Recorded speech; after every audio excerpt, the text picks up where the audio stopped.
Aku yakin kamu pasti ngerti rasanya. Kasih sayang itu gampang banget kelihatan waktu semuanya masih manis, pesan-pesan panjang, ciuman tiba-tiba, cara dia nyebut nama kamu kayak itu nama paling penting di dunia. Tapi gimana kalau tiba-tiba semuanya berubah? Balasannya cuma sekata, nggak ada lagi obrolan panjang. Dia kayak mikir 2 kali sebelum ngomong.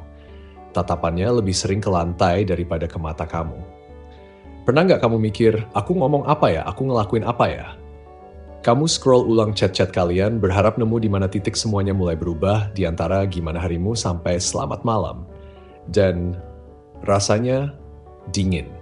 Kadang kamu mikir dia udah nggak tertarik lagi. Mungkin dia nemu orang lain atau mungkin dia cuma berhenti peduli. Aku paham banget perasaan itu. Tapi jujur aja, kadang kebenarannya nggak semudah itu diterima. Dan yang lebih rumit lagi, kadang justru dia yang ketakutan. Aku sendiri dulu juga nggak percaya hal kayak gini. Aku pikir cinta itu harus penuh perjuangan, penuh kejutan, kayak di film, lari tanpa alas kaki tengah malam cuma buat bilang, aku butuh kamu. Tapi ternyata cinta yang beneran gak selalu seromantis itu. Cinta yang nyata itu justru tenang, gak terduga, dan kadang malah sembunyi di balik diam. Biar aku cerita sedikit ya. Dulu aku kenal seorang cewek, aku panggil dia Adinda. Dia bukan tipe yang sekadar masuk ruangan, dia lebih kayak perlahan mengisi ruangan itu kayak asap yang pelan-pelan memenuhi sudut-sudut. Setiap katanya terpilih, matanya tajam tapi tetap lembut. Dan untuk beberapa waktu kita ada di zona abu-abu. Bukan cuma teman, tapi juga bukan pasangan. Nggak pernah ada pernyataan apa-apa. Nggak ada drama, nggak ada janji-janji manis. Cuma malam-malam panjang ngobrol terlalu dekat, napas yang ditahan, dan sama-sama pura-pura nggak ada apa-apa. Tapi setelah itu dia perlahan menghilang.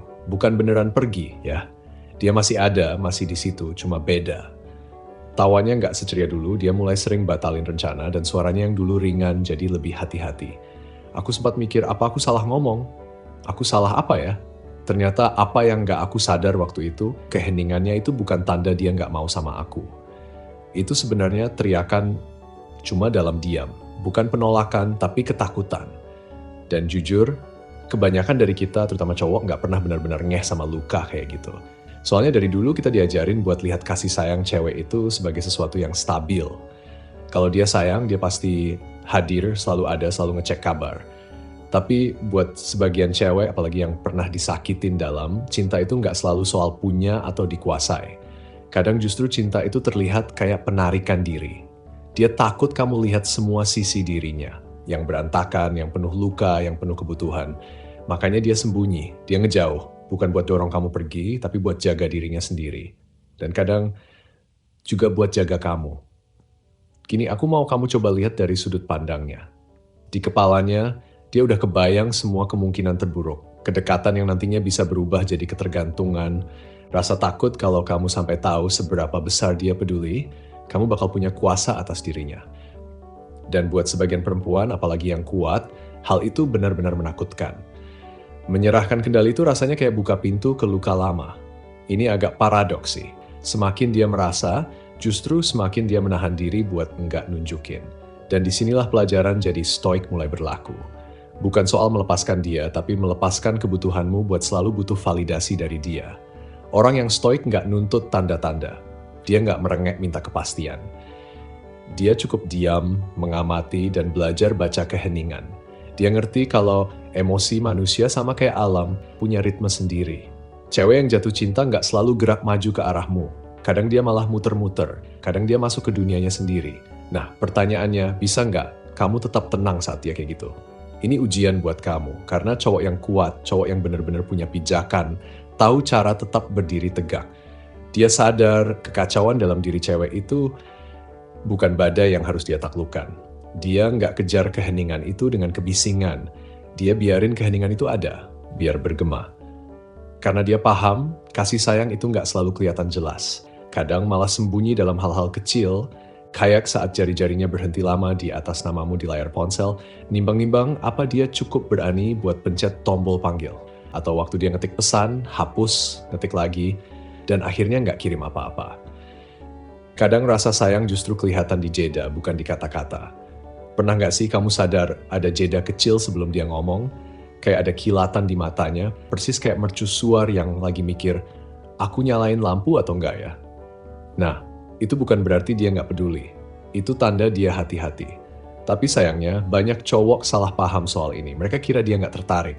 Akhirnya mereka mundur. Atau malah lebih parah, mereka marah, nuduh, atau kirim chat-chat nyebelin kayak, kamu kayaknya udah nggak peduli deh. Dan di momen itu, mereka justru bikin ketakutan terburuk si cewek jadi nyata. Bahwa keintiman itu sama dengan ketidakstabilan. Bahwa setiap kali dia buka pintu buat seseorang, dia malah disalahin cuma karena dia nggak sempurna dalam hal kedekatan. Itulah luka yang dia sembunyikan. Itulah alasan dia kadang menjauh. Bukan karena kamu nggak berarti, tapi justru karena kamu berarti. Aku jujur aja, aku juga belajar ini dengan cara yang nggak gampang. Aku belajar kalau hadir buat seseorang itu bukan cuma soal ada, tapi juga soal nggak kabur saat mereka datang. Soal bisa nerima keheningan mereka tanpa panik. Stoicisme ngajarin aku soal kendali diri yang dalam. Tentang kekuatan diam, tentang cara ngeliat tanpa buru-buru ngejudge.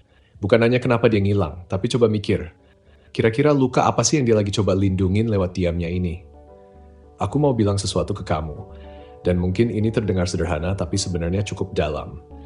Ini bukan soal memaklumi orang yang gak dewasa secara emosional. Bukan. Ini soal sadar bahwa gak semua orang bisa mengekspresikan sayang dengan cara yang jelas dan lancar. Beberapa orang gak bisa ngomong cinta lewat koneksi yang terus-menerus. Mereka ngomongnya kayak pakai kode Morse, titik, garis, kilatan kecil dari sisi rapuh mereka di tengah keheningan yang panjang. Dan tugas kita, belajar dengerin dengan cara yang beda. Belajar ngerasain hal-hal kecil yang gak diucapin. Nah, disinilah aku pengen kamu paham satu hal. Pelan, tapi bisa jadi ngubah cara kamu lihat cinta. Kadang mencintai dia berarti ngasih dia ruang. Bukan karena dia harus pantas buat dapat ruang itu, tapi karena cinta sejati gak minta balasan instan. Jangan langsung mundur cuma karena dia lagi menjauh. Jangan mainin permainan yang dia sendiri gak sedang mainin. Kadang yang harus kamu lakuin cuma duduk tenang, tetap ada, kayak patung di galeri yang sabar nunggu. Karena pada akhirnya kalau dia memang mau, dia akan datang sendiri dan lihat semua detail yang selama ini kamu jaga buat dia. Aku masih inget banget malam itu, waktu aku nelpon Adinda setelah keheningan di antara kami udah terlalu tebal. Nggak ada harapan apa-apa, aku cuma pengen hadir aja. Dia angkat di daring ketiga, aku nggak ngomong hal pinter apapun, cuma bilang, kamu gak harus ngomong apa-apa kok, aku cuma ada di sini. Dia narik napas, tapi bukan napas biasa. Kayak napas yang udah ketahan berbulan-bulan. Malam itu, jujur aja, gak ada yang benar-benar selesai. Tapi ada sesuatu yang pelan-pelan berubah. Ada satu kalimat yang selalu aku pegang sampai sekarang, yang dulu pernah aku tulis di buku harian. Kalau kamu cuma bisa sayang sama seseorang saat mereka gampang dimengerti, sebenarnya kamu bukan sayang sama mereka. Kamu cuma sayang sama rasa nyamanmu sendiri. Dan disinilah stoicisme ngajarin aku sesuatu. Kadang kita harus berani keluar dari zona nyaman, milih buat ngerti daripada bereaksi. Nggak apa-apa, ngerasa nggak nyaman, karena justru disitulah kebenaran hidup. Jadi kalau suatu hari dia tiba-tiba menjauh, jadi dingin, jawab chat singkat-singkat, matanya susah nemuin matamu, dan rasanya kayak dia berubah jadi bayangan daripada sosok nyata.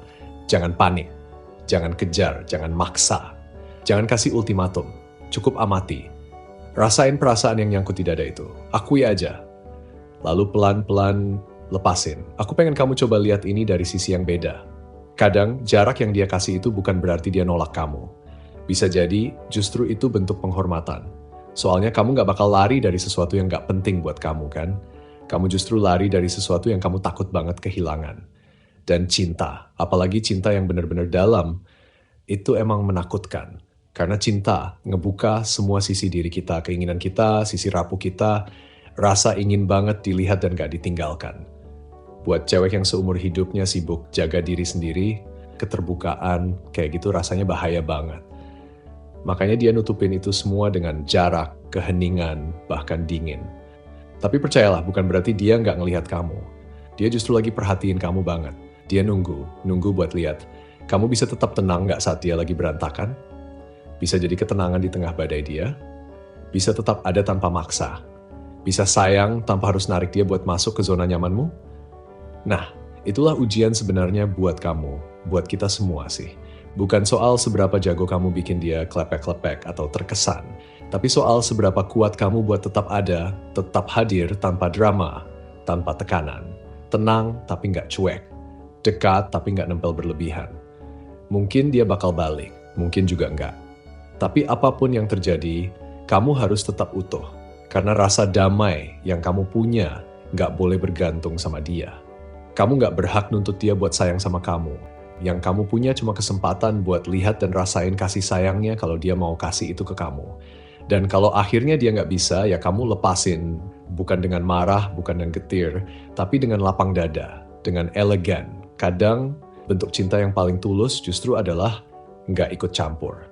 Kadang sayang sama seseorang itu berarti kasih dia kebebasan buat nggak milih kamu. Dan di kebebasan itu, kalau dia balik, kamu tahu itu nyata. Tapi kalau nggak, kamu nggak benar-benar kehilangan apa-apa. Kamu cuma belajar. Dan sekarang kita balik lagi ke keheningan itu. Balik ke pesan yang nggak dibalas, panggilan yang nggak diangkat, jarak yang tiba-tiba ada di antara kalian. Jangan buru-buru isi semua itu dengan kebisingan. Isi aja dengan kehadiran, dengan pengertian, dengan ketenangan. Biarin dia takut kalau memang itu yang dia rasain. Biarin dia menjauh kalau itu yang dia pilih. Dan kamu tetap sayang tanpa harus bergantung. Tetap ngerti tanpa harus ngarep. Karena cowok yang bisa duduk tenang dalam sepi, yang bisa ngerasain perih tapi tetap senyum pelan, itu cowok yang gak bakal dilupain sama perempuan, bahkan kalau dia gak pernah bilang sepatah kata pun.